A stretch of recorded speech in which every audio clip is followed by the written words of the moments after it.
Brian Wheeler, Antonio Harvey, joined in studio by Trailblazers head coach Terry Stotts. Now, tell me, Tone, I mean, in all honesty, how many NBA head coaches would take the time in the offseason to come in studio and join their broadcasters for a weekly show? I can't say definitively, but I can certainly say not many. Not many. Not many. Did I have a choice?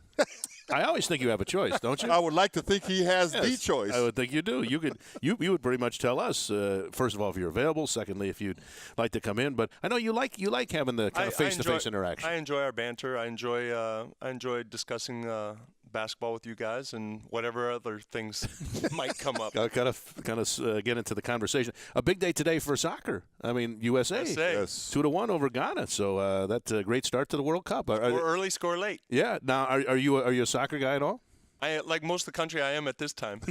Right. I enjoy watching the World Cup. Yeah, World Cup. It's to be honest, I like just the patriotism, how every country is so involved in. It's such a phenomenon that the whole world is wrapped up into it. It's great.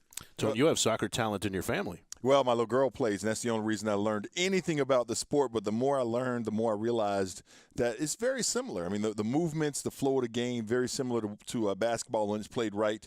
And we saw a little bit of that last night, as we talked about on the TV-only segment. But when I first went to Europe coaching, it was the funniest thing in the world. I get to Europe, and the coaches were practicing a fast break, and he's pushing the ball up the sideline. He's doing it over and over again. And finally, Coach, wait. The ball goes up the middle. You never take it up the sideline. And then he's, no. So we go back and forth for a few minutes, and ultimately I did it his way. But you were bringing the ball up? No. Okay. I know my limitations. I promise you that. But it was interesting because when you watch a soccer game, the ball always comes up the middle. And then I watched Steve Nash when I got back to the NBA, and he always took it up the sidelines. And I started to realize when you take the ball up the sidelines, it forces the defense to flatten out and opens up shots along the perimeter, which is what you want in soccer. And the other thing they do is they utilize the corners, and yes. I think the basketball NBA is really starting to realize you see a lot of teams dribble it down to the corner, pass it up, and then that guy, San Antonio is a great example of that, where they'll bring it down and the guy catches it. If he doesn't have something, he'll dribble it down to the corner, swing it, and play that way. The Spurs winning the World Championship last night and doing so in decisive fashion, taking out the Heat in 5 games. And from a coaching perspective, I would guess they were a very fun team to watch, sharing the basketball. A lot of guys got involved. There wasn't necessarily one guy that was dependent for them to win on a given night. And really just seemingly doing things, we always say the right way about teams going about their way of winning, but it seemed like they did it that way. No, I mean, I thought it was a really good win for basketball. When you read what the comments about it was team basketball. They shared the ball at both at the offensive end. They played together defensively. They set all kinds of records, offensive records without guys having big scoring averages. I think first time in the shot clock era that somebody won a championship without averaging 17 or 18 points or something like that. It was amazing team basketball. It was very fun to watch, and like I said, I think it was good for basketball fans to see that and kids watching it and seeing how the game can be played. Somebody asked me last night if that can be emulated or duplicated. I don't think it can be duplicated, but I certainly feel like, and especially with this Blazers team, you guys tried to emulate a lot of that this year, and I've heard you talk about the next step is on the defensive side of the ball. How good does it make you feel, though, to see success, a team that has basically does what you guys do, maybe a little bit better, but have the kind of success they had? Well, what they had – I mean, they brought everything. This has been years in the making, and last year's defeat obviously played a part of it. But when you have some aging Hall of Fame players who are willing to give in, and you bring in guys off the bench who are at the stage of their careers, like Pop said, who have gotten over themselves, and it's about winning. It was a very unique and very special situation as far as the team dynamics that allowed them to play that way. But I do believe that it showed the basketball world how the game can be played, and if winning is the priority, winning as a team is the best way to do it.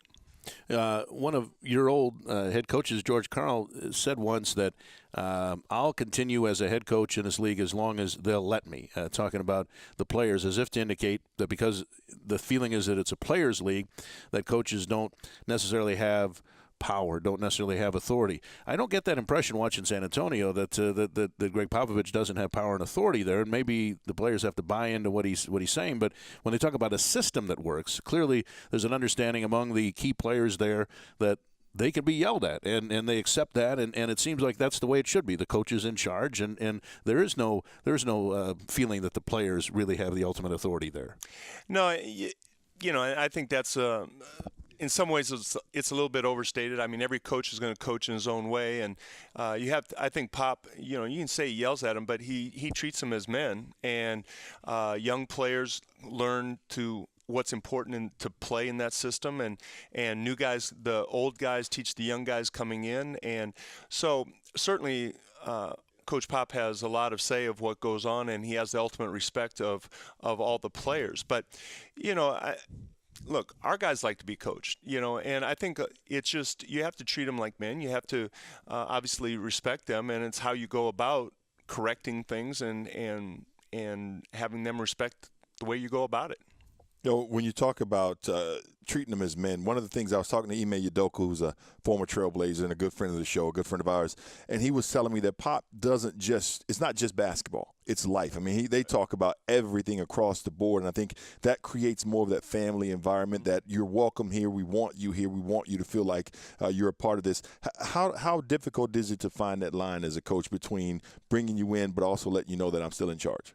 Well, again, it's such a unique situation, and he's been there for 18 years, and it doesn't happen overnight. And when you come in and you have a foundation with David Robinson, and then bring in a guy like Tim Duncan, and you're able to set the foundation, and those type of characters of people, you bring them in, and you're able to cultivate it. And again, it gets to this point where it doesn't just happen. Everybody sees the end result, but this was years in the making. There's great continuity, obviously, and they tweak the roster every season, but the core players are still the same. And obviously, as this Blazers roster has started to develop, how much easier, though, was it for you in your second season to have the guys that were coming back that kind of already understood what was expected of them, and for any coach to have a lot of the same faces from year to year so that there's no break-in period, there's no questioning as to what's expected? It was really important for us because – I go back to I went to San Antonio's training camp in 2007, the year after they won the championship, and they had everybody coming back. And their training camp, Pop didn't even say a word the first practice. I mean, it just clicked. Things were going. They were making reads. They picked up where they left off. Obviously we didn't come back like that, but there was the familiarity, first of all, with me and my coaching staff, because I hadn't worked with any of our coaches. Caleb was the only guy coming back to the team that the players were used to. So you come back the next year, the coaches know what we want to do. We know what we want to tinker with, how we're going to make improvements. We were so much further ahead with the offense coming into it because we started with the basics that we had used the year before and then built on that. So that continuity really makes it easier for the players and coaches to kickstart at the beginning of the training camp. Well, speaking of continuity, Coach, there are reports that a number of players are already at the practice facility working out. Can you confirm it first? And second, are you seeing things that make you feel good about the future of the franchise, seeing as how the Blazers don't have a draft pick? First of all, they are there. Last year we did the same thing. A lot of the young guys came in June, and it really helped with their development going forward. It helped with Summer League. So CJ, Allen, Will, Myers, Joel, T-Rob, they're all there, and then we bring in some other guys, so we have enough guys to play 5-on-5 full court. We incorporate individual work, some 2-on-2, 3-on-3, fundamentals, offense, defense. We'll do that. We did it last week, this week, and next week, and then they'll take a break, and then we hit Summer League. So I think it's invaluable. It's for different parts of it, but just to get out there and play and keep feeling like you're making the improvement, because we need some of these guys, if not all. We need somebody to come in and make a difference next year, and hopefully it's one of these guys. And maybe you can clarify, Coach, what are you as a staff allowed to do with the guys at this time of the year when they come back and it's the off season, though? We're allowed to do anything up to 3-on-3. we can coach and do anything that's 3-on-3. Once it gets to 4-on-4, 5-on-5, they can play, but that's when we have to step off and just let them go. So what we try and do in these workouts is do a lot of individual work, 1-on-1, 2-on-2, talk about schemes defensively, and do that in the concept of 3-on-3. Tone, you know what we're talking about. And then try and incorporate that so that when they do play 4-on-4, it kind of gives them a foundation. How's my guy Myers doing, Coach? People were down on him, especially last season. But I try to remind people he's only got 4 years of basketball in his blood, and 2 of those were against high school kids who were, 5'11". So he never really had to develop. I see a bright future for the young man. I do too. What's disappointing for me is we win 54 games, and by all accounts, it's a terrific season. And if you want to focus on Myers not getting a chance to play, it seems like it's taking a myopic look on this past season. Myers, Joel Freeland beat him out, and it was much more about what Joel did than what Myers didn't do. Myers has come in, he's working very hard. He's a talented big man. It's in a catch-22 because he's in a situation where, like you said, he hasn't had the opportunity to play at this level against high competition, and he didn't get that opportunity since we're in a winning mode last season, that he wasn't given the opportunity to develop and play through mistakes that a lot of young big guys get in that situation. Now, you mentioned working with the guys that presently on your team, coming back to get in some work in the offseason. Some gym time would normally be taken up with pre-draft workouts and so forth, getting a look at guys. But as presently stands, the Blazers don't have a draft choice. So is this as unusual a time leading up to a draft that you can remember? Well, it is, and it's really difficult for Neil and his staff because, when you prepare for a draft and you know what picks you have, you kind of lock in on, you put your board up and you lock into kind of those picks, assuming, and you might make a trade or something, but now you really have to be extremely prepared 1 through 60 because, if we're able to jump into the draft, and I don't know if we will or not, but you have to be prepared that in the event that something comes up, on draft day, you have to still be prepared to make a pick, and it could be 1 through 60. You really don't know. So it's a challenge, but I think Neil's obviously shown how what a gifted talent evaluator is. He's willing and prepared to make moves for the franchise. So it's going to be an interesting time. I don't know what's going to happen on draft day, but it's going to be an interesting day. It's almost like that gift that you don't know what's in the box. You know you got something because it just seems like I can't remember a time where Paul and his staff didn't do something on draft day, something special to give the Blazers a little bit of an edge. Mm-hmm. Well, and in all fairness, this year we had a very young team. We had 8 players in their first or second year. The fact that we don't have any draft picks, our draft picks are working out right now. Right. That's where we have to. Those guys have to improve, and they are our young talent moving forward. You and I were talking about this last week that in terms of the process leading up to the draft, you're not so sure that maybe less emphasis shouldn't be placed on these pre-draft workouts anyway.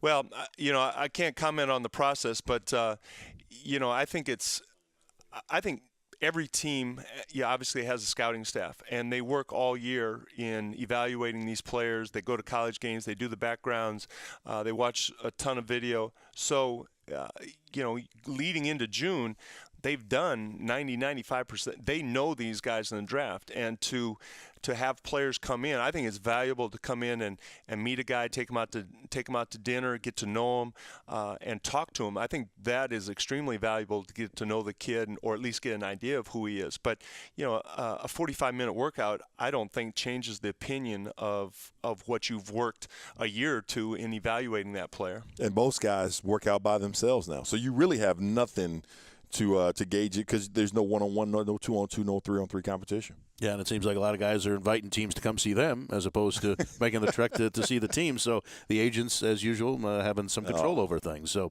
when we come back, we'll ask Coach Stotts a little bit more about, so if he's not necessarily getting ready for a draft as he normally would do. What's he doing to occupy his time? We may even have an indication of some of what he's doing to occupy some time. So I think I know what's coming. So we'll surprise him with that, and then also give you a hint about it as well as we continue with Trailblazers Courtside. We are simulcast on the Blazers Radio Network, Comcast Sportsnet, and stream live at trailblazers.com.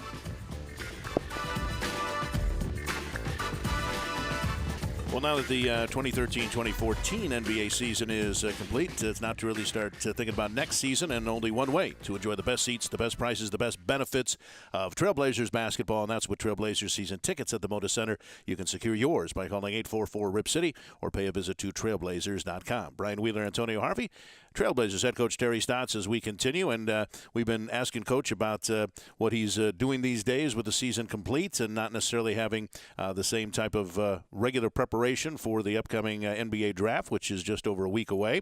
So what does a head coach do to occupy his time? And sometimes, some of that stuff becomes a little more public than maybe we might have had in the past. So here's an indication of what Coach was doing on one particular day. Bar 6 guys, uphill 7-5. Hashtag rise and grind. Dog mountain like a dime. Hashtag are we there? Hashtag stop and stare. Coach Stotts, drop that rhyme. Breakfast Club mountain climb. 4. Now, Tone, first of all, would you critique Coach Stotts' rapping ability? Well, he didn't really – he's like the third guy in most rap groups. You know, the first guy has a big rhyme, the second guy has a big rhyme, and then there's like the dance troupe or that guy who gets that like the hype man. He was more the hype man in that, but he did a great job with his hype finishing. man. Yes, he came in strong. Now you claim Hashtag mountain climb. now you claim it only took you 2 takes. 2 takes. That was the second take. Nice. And our assistant video coordinator, John Rosh, who was doing all the hashtagging there, he wrote that in about 5 minutes on the way down. We stopped and found a spot to do it. So that's excellent. And it happened to be Friday. It was awesome. Where were you guys? That was Dog Mountain. Dog Mountain. Dog Mountain, and it was a beautiful day. It was a beautiful day up. Worked up a nice sweat. The flowers were out. It was really beautiful. Now, how did you do in terms of the ranking? Did Dame get back to you guys? Dame, he retweeted it. I didn't get anything, right? Really it was personal, but he did retweet it, and it did get on his hashtag. It made it to 4 bar. Yeah, okay, it made it to 4 bar. Okay, yeah. that's what I was wondering. I didn't realize John Ross had that rapping stuff in him. He's a good kid, though. I'm not shocked. He's a smart dude. I'm impressed that Todd Forcier, and I don't know the new title they have. I call him the strength and Sports Performance Specialist. Yes. They're still doing the Breakfast Club. I mean, they did it every morning religiously throughout the whole season. Victor Claver, Will Barton, Thomas Robinson, Alan Crabb. Who am I missing? I'm missing a couple of guys, I'm sure. But all the young guys were consistently there. C.J. McCollum, always there working out every single morning. I would be getting up to going to get coffee, and they would be finishing up because I was not joining in. Well, that's obviously it's part of Todd's job and Ben Kenyon, but and Ben was the videographer on that. Oh, okay. I was wondering where Ben was. Okay. Ben had already done a 4 bar earlier in the season, so he said he'd do the video. But that's part of their job. But keeping those young guys professional. It's a long season. You got to stay ready. Sometimes you don't always feel like it, but they do a really good job of keeping those young guys motivated and keeping them ready. Well, not just the young guys. I mean, that was the video crew. It was the coaches. It was an amalgamation of the entire staff. I want you to know I sent out an invite to everybody at the practice facility, and I don't know, all the men. I'm sorry. It was going to be a men's day, and that's we ended up with 5 people. How long climb was it? It was about 1:45 up. We took the difficult side. And, I was about to ask why we didn't get an invitation, and then he said 1:45. Never mind. Yeah. You could always say, I would have gone. You can say that. Hey, the best part of it was that, we did that walk on Friday. Saturday and Sunday, my legs were killing me, just killing me. And so then I get to the office on Monday, and thank goodness every one of those young guys, they were hurting too. So that made it okay. Oh, that shows your new hips are working well, though. Yes, it did. Yes. Yes, it did. Yes. Well, that's good. That I retweeted that as well once it got out. That's excellent. In the Twitter community. But that was very cool. Very cool. So I like that a lot. So now the draft a little over a week away, and as you say, it's a little bit of an unknown as to what is going to happen. But is this, Neil always talks about, your time is the season, his time is the off season. Have you guys had many conversations about what could unfold that day, or is it still far too early to know? We talk about our roster and what we need going forward, and whether it happens on draft day. We haven't spoken about any specific scenarios, draft day scenarios. I think it's too early for that. A lot of those things kind of pop up, but we've certainly talked about the future and the direction of the team and what we need going forward. And obviously Mo Williams has the opportunity to opt out of his contract. Earl Watson is going to be a free agent. Those are the two possible roster spots that we have. We don't know what's going to happen with either one of them, to be honest. So there are a lot of you just don't know.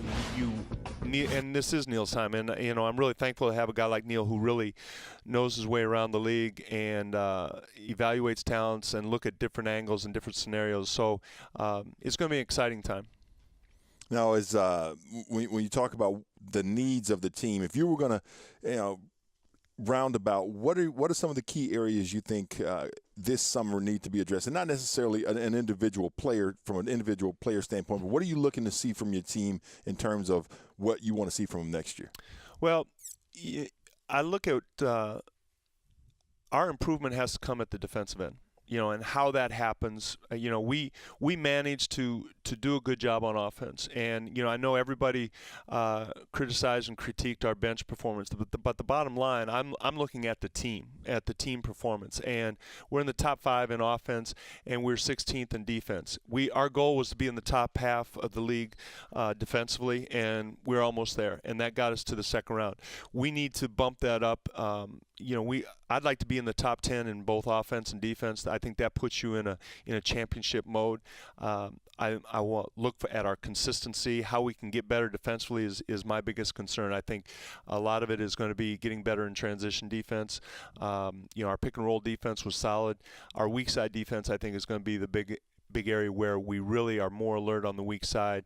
I think that will help we're obviously low in forcing turnovers. I think we'll force more turnovers by being more alert on the weak side and being in better help position rather than necessarily trying to steal the ball and intercept passes and gambling. I think our fundamental structure of what we implemented last year was good. We just have to improve on it this year. Now, I got to ask you, Coach, because we talked about it last night. Gary Payton talked to Chris Haynes about Damian Lillard's defense. He said, if he wants to be a better player, he needs to get better on the defensive side of the ball. I don't think there was anything new that Dame hadn't heard before. To hear it come from Gary, who really, he was a good defender, but if you were to compare the two, I think they're on even footing because Dame is so much better offensively than Gary was at this stage of his career. Well, you really can't compare the two. I mean, Gary's 6'5". You played with him. He's 6'5", 6'6". I mean, he made his mark as a defensive player and grew into an offensive player.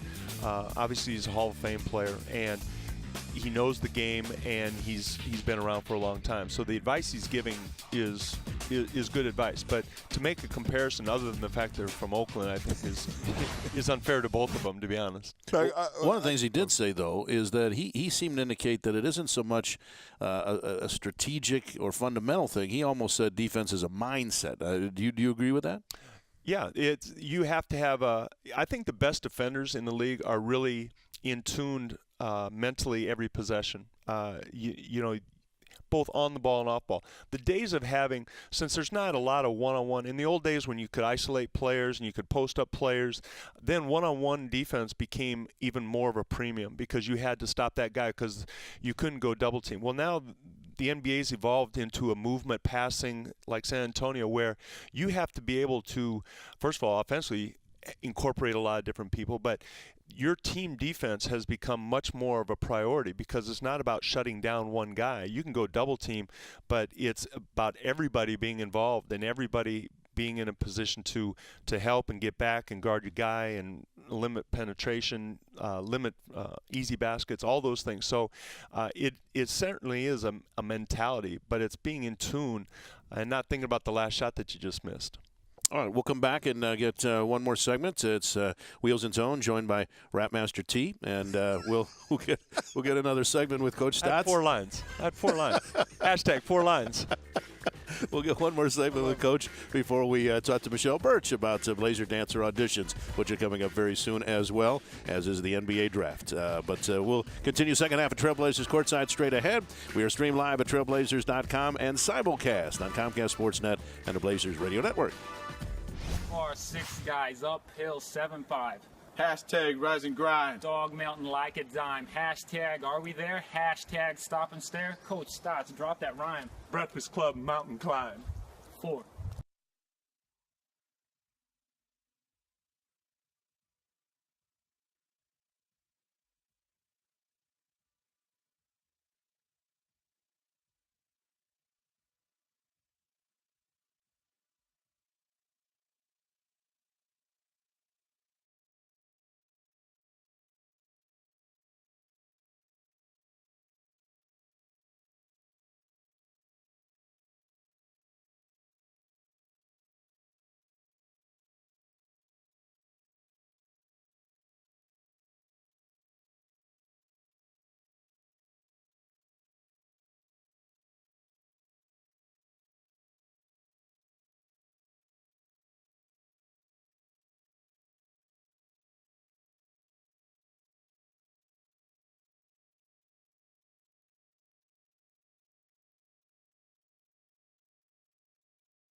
Boomche, who might have benefited from the Trailblazers summer hoops camp had it existed when Boom was around. He'd have been the oldest summer camper there, but he might not have been the best summer camper there. That's the sad thing. He would have been right in the middle of the group. It's an exciting day that's loaded with drills, expert coaching, and tons of fun included in the mix as well. July 21st through the 25th at Jackson Middle School in Portland. You can contact Omar Leary at 503-797-9894 or send him an email at omar.leary, that's Leary, at trailblazers.com. Each camper is going to get 2 tickets to a home game next season, a Hoops Camp jersey, and the opportunity to meet Blaze and Blazer alumni that will be on hand as well. Again, it's July 21st through the 25th, the Trailblazers Summer Hoops Camp. It's Brian Wheeler, Antonio Harvey, joined by Trailblazers head coach Terry Stotts. And Coach, how do you kind of balance the offseason? We know that players get better and always the best ones add something from one season to the next, and the offseason is the time to do that. But it isn't a time where you're totally devoid of thinking about basketball, but also a good chance to get some downtime and spend some time with your wife and family and friends. So how do you balance the mix in these months? Well, I got out of town a little bit after the playoffs, just visit some family in the Midwest. And, June and July are pretty much filled with basketball. It's not high pressure, but, we're in the gym with our young guys. And then July is summer league. August is really a time where you're able to do a little traveling. We haven't decided what we're going to do, but in the past, we like taking a trip here or there. And, then September comes around, you're back at it. I think, speaking of trips, my intention this summer, I was going to tell you, there's some great places to just drive. I mean, you know enough about Oregon now, but if you drive south, and I'm going to take the family camping this summer, you might want to, I don't know if you and Jan are campers. No, not so much. We won't worry about that then. But Me too. I like a nice downy, soft bed, turn down service. Yes. Yeah, I have hot and cold running water. I've never been camping, so I am looking. Never. Come on. You'll think like we do when you're done. I'm from Mississippi. Hey, you're doing it with your kids. It'll be great. Yeah. That is the intention. You're telling yourself that.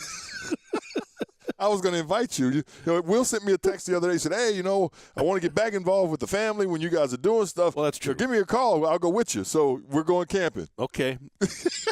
Can I meet you for part of it? Can I drive separate in case I'm not having a lot of fun? I'll take care of Trevor for part of the time. Oh, no, hell no. Are you a cruiser? I mean, do you like going on a cruise? Do you like going on? No, I mean, last year we went to Hawaii and just kind of hung out. But really, the best trips that my wife and I have gone is we get in a car and go. And we may fly to that place and then get in a car and go. But we like to see new places. I'd like to get up to Banff and Lake Louise. Haven't been up there. We've traveled through Oregon. We're going to get to Bend sometime, do some golfing there. But I don't know. We enjoy our trips in Europe when we have a chance. We did that 2 years ago, so I don't think it's time for another European trip. But we enjoy seeing new things. Coach, if you were going to describe like the ultimate vacation, or let's call it a retirement vacation. I've always had an idea of what I wanted to do because one day it's going to happen. I'm going to get old. I'm going to have to retire. What would you say would be that thing you've always wanted to do once it's all said and done? That's tough because you're saying for a year or for a 2-week trip? No, I'm saying I'm walking away from what I'm doing today, and this is what I want to do from today forward. This is the dream I've always had. I'd like to travel to places that I haven't been. I have a list of places in the world that I have not been to, and eventually I'd like to check those off my list. How about you, Wills? That'd be good to try something like that.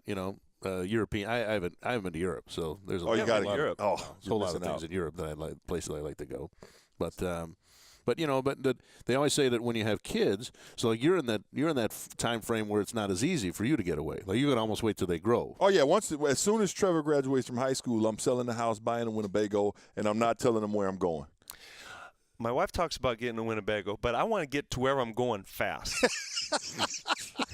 I want to go fast. I don't want to be that guy on the right side and people are going by.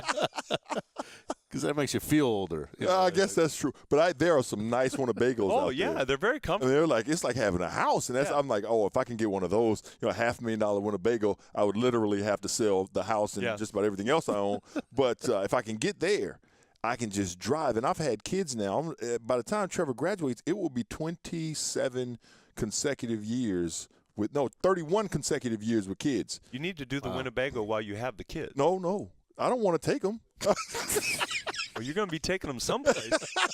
Might as well have a Winnebago. I don't want to I want to leave them at home or have them be gone. But you're getting into outdoor stuff, right? Yes. I mean, you're hunting, you're fishing. Yeah, I'm learning how to hunt. I'm going fishing more than I ever have. I'm trying to be more. It's Oregon, and you got to do that kind of stuff. Are you a hunter or fisherman? No. Yeah, I'm not either. I was going to invite you. Well, never mind. I was going to invite Coach out fishing, but never mind.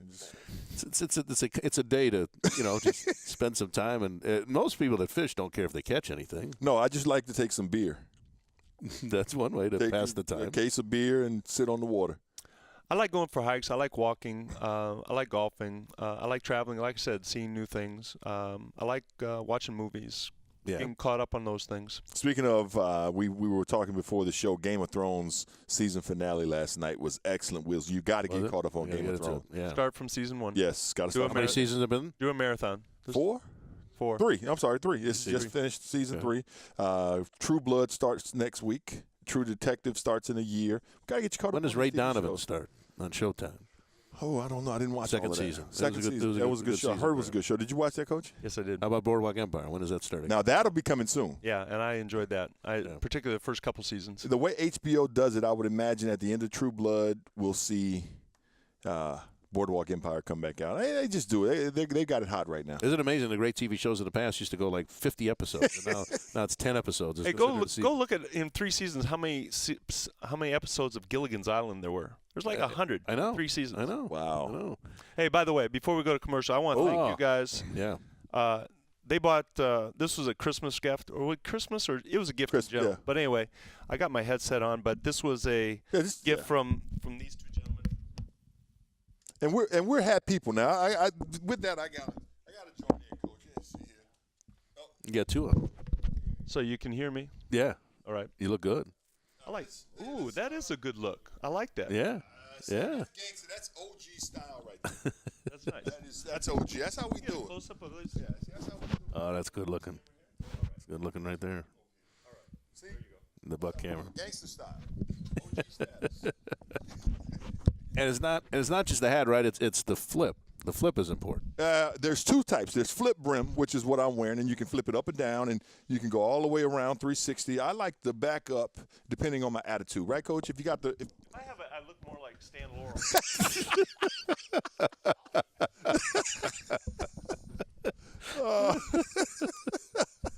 But you put a lot of thought into that because I remember you wanted to make sure it had to be just the right store. You had to have your wife with you. I mean, it was not an easy decision. Well, it wasn't an easy decision for you guys to give me a gift either. Well, but so that's all right. But I mean, we knew you appreciate it. I was taking some pride in the purchase. Yeah, we appreciate that. We appreciate that. So now we have to think. It was one of those gifts that I Keeps had on giving? No, Oh. that I had to add to though. Yeah, It was a very nice gift, but I had to throw in my own money. so we have to come up with an all-encompassing one. Yeah, next for year this season. we'll get a smaller gift that doesn't cost as much. But it'll keep on giving. Yes, that's for sure.